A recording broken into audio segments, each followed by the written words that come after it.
2 घंटे जितना भी समय देकर उन्हें कर लो। और कहना मैं यही चाहूंगा, और जो भी मेरे विद्वान साथी कोई मार्गदर्शन करते हैं और सही तरीके से मार्गदर्शन करते हैं तो वे सब यही बताएंगे आपको कि इस समय जो है जितना पुराना पढ़ लिया है साथियों उसे रिवाइज कर लिया जाए। जितना नया पढ़ने की कोशिश करोगे उतनी आपकी चिंताएं बढ़ेगी। क्यों? क्योंकि एक तो एग्जाम डेट आ रही है पास में, उसका प्रेशर होता है। उसके अलावा फिर जैसे नया पढ़ने जाते हो फिर वो आप पूरा मैटर पढ़ भी नहीं पाते हो, उस पूरे को व्यवस्थित तरीके से याद भी नहीं कर पाते हो, क्योंकि दूसरी चिंता साथ में रहती है कि मुझे अभी तक पूरा सारा वापस पढ़ना है। तो किया यह जाए कि 1-2 घंटे जो नया पढ़ना भी चाहते हो तो 2-4 दिन में उसको कंप्लीट कर दो और 1-2 घंटे में उसे कर दो। और जितना हो सके जितना पुराना पड़ा है, सीमित मैटर जितना है, जितना सीमित मैटर होगा ना अभी वो काम आएगा। अब ज्यादा गहराई में गोता लगाने का समय अब नहीं है ना।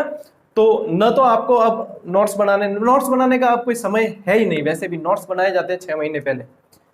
तो जितना मतलब सीमित पढ़ोगे और जितना मतलब आपने पढ़ लिया है उससे रिवाइज कर लोगे, एक बार नजरों के आगे से वो निकल जाएगा। भले ही आपको ऐसा लगे कि मुझे याद नहीं है, लेकिन जैसे जैसे पढ़ोगे आपको सारा याद है।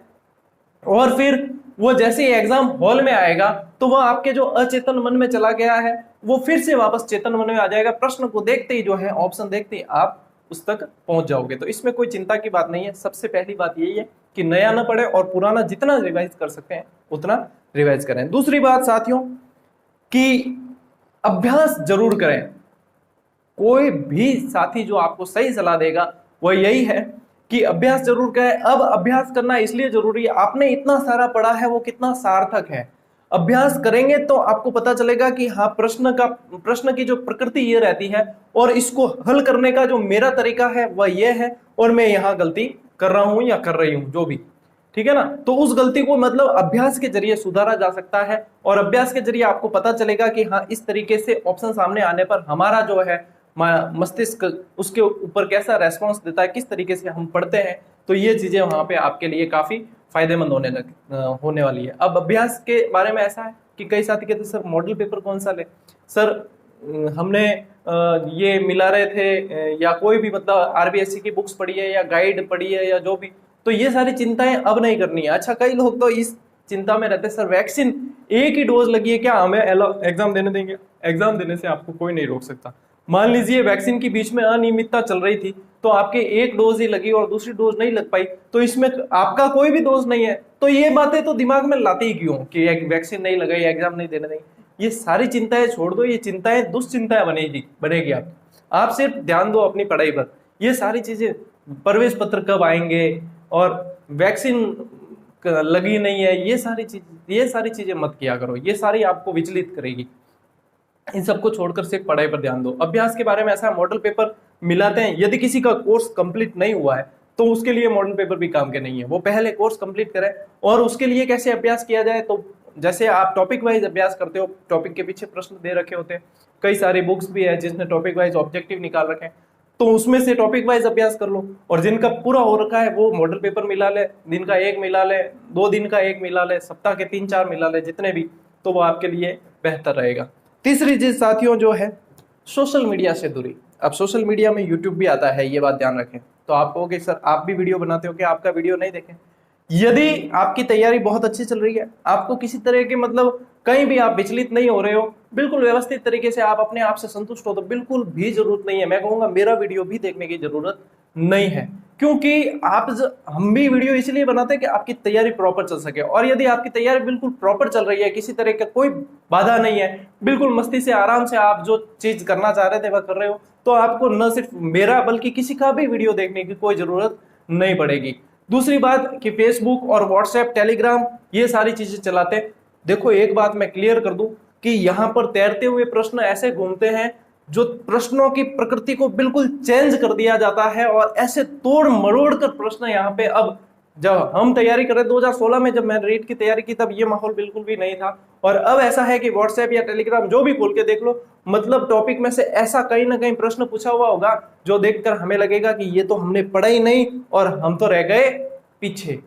तो ये सामान्य प्रकृति है, इन सब चीजों से दूरी बना लो। फेसबुक पे भी यदि आप चलाओगे तो 2-3 न्यूज तो कोई भ्रामक मिलेगी जो किसी भ्रम को पैदा करेगी, या तो एग्जाम डेट से संबंधित भ्रम पैदा करेगी, या कोई ना कोई मतलब ऐसी चीज जो आपके अंदर घर कर देगी, और दूसरे ऐसे प्रश्न मिलेंगे जो आपको लगेगा कि हमने तो कुछ पढ़ा ही नहीं, अभी तक हमारी मेहनत तो बेकार चली गई, और फिर जो रिवीजन कर रहे थे उससे भी मतलब आप डाइवर्ट हो जाओगे और उस तरफ भी ध्यान नहीं दे पाओगे जो प्रॉपर रिवीजन आपका चल रहा था। तो सोशल मीडिया से दूरी इसीलिए जरूरी है। हाँ, कोई अपडेट लेनी है आपको तो 10-15 मिनट, आधा घंटा जो है सुबह या शाम कोई देख लिया करो ऐसा।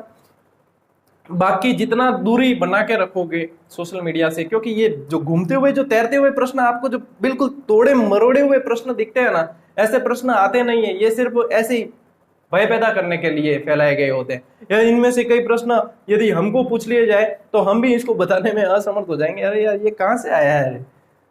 तो ये चीजें आपको सिर्फ भ्रमित करती है। जो आप सिलेबस कवर करके चल रहे थे, जो बुक्स पढ़ रहे थे, उसे व्यवस्थित तरीके से पढ़ो। हाँ, 2-4 प्रश्न ऐसे यदि एग्जाम हॉल में मिल भी गए तो वो आपके मेरिट को प्रभावित नहीं करने वाले हैं। क्यों? क्योंकि 2-4 प्रश्नों के पीछे आप 140-45 प्रश्नों के साथ में समझौता नहीं कर सकते। तो इन चीजों से दूर हटें और अपना ध्यान वहां लगाएं जहां से मार्किंग होती है, जहां से आप मेरिट में आने वाले हैं। ये सारी चीजें आपको न तो 2-4 प्रश्न ऐसे मेरिट में लाएंगे और न ऐसे प्रश्न मेरिट से पार करेंगे। तो इन सब चीजों से, सोशल मीडिया से इसलिए इस समय दूरी थोड़ी जरूरी है। सिर्फ अपना ध्यान उस पर केंद्रित करो, जितना हो सके एग्जाम पर ही केंद्रित किया जाए। ठीक है।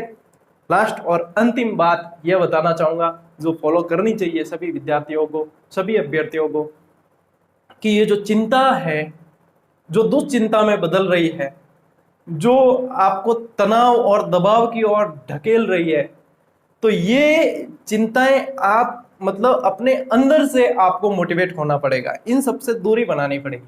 अंदर से कैसे? कि मेरे जैसा कोई मोटिवेटर या मेरे अन्य कोई विद्वान साथी अगर आपको मोटिवेट करेंगे, वह मोटिवेशन का, जैसे आपने 10-15 मिनट आधे घंटे का वीडियो देखा और उससे आप 1 घंटे 2 घंटे 3 घंटे या ज्यादा से ज्यादा 1 दिन मोटिवेट रहोगे। ठीक है ना। और अंदर से यदि आपके मोटिवेशन होगा, आपकी लक्ष्य के प्रति आपका समर्पण होगा, आप अंदर से मोटिवेट हो, तो फिर उसको किसी मोटिवेशन की जरूरत नहीं है। बार बार वैसे मोटिवेशन की जरूरत होनी भी नहीं चाहिए। जब लक्ष्य के प्रति व्यक्ति समर्पित है तो उसे किसी मोटिवेशन की जरूरत नहीं पड़ती। तो मतलब अंदर से आपके अंदर वो मोटिवेशन जागना चाहिए।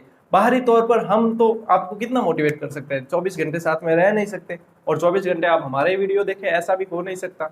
तो इसलिए अंदर से प्रेरित हो। ये जो चिंता का, जो भय का माहौल बना हुआ है, इस चिंता और भय के माहौल से मैं हमेशा जितने भी मोटिवेशनल वीडियो बनाए उन सभी में मैंने ये चीज कही है कि चिंता और भय के माहौल से थोड़े से दूर रखें। चिंताएं सबके साथ में होती है, लेकिन क्या होगा, ज्यादा से ज्यादा एग्जाम आप देखे आओगे, व्यवस्थित तरीके से देखे आओ, आगे और बहुत सारे एग्जाम आने वाले, तो अपने आप को मानसिक रूप से उस तरीके से तैयार रखो।